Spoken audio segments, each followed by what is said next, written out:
దేవునికి మహిమ కలుగును గాక. చూడండి, మనం ఈ క్రిస్మస్ రోజులలో ఉన్నాం కాబట్టి దేవుడు బహుగా మనతో మాట్లాడుచున్నాడండి. చూడండి, కన్యక గర్భవతి కుమారుని కనెను అని చెప్పేసి మరి లేఖనాలు తెలియపరుస్తున్నాయండి.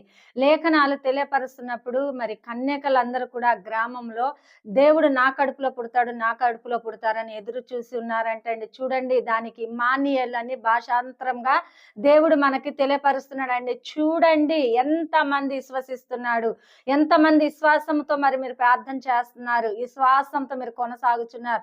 దేవుడు నా ఇంట్లోకి, నా గృహంలోకి, నా హృదయంలోకి వస్తాడు ఈ రోజు అని చెప్పేసి ఎంతమంది విశ్వసిస్తున్నారండి.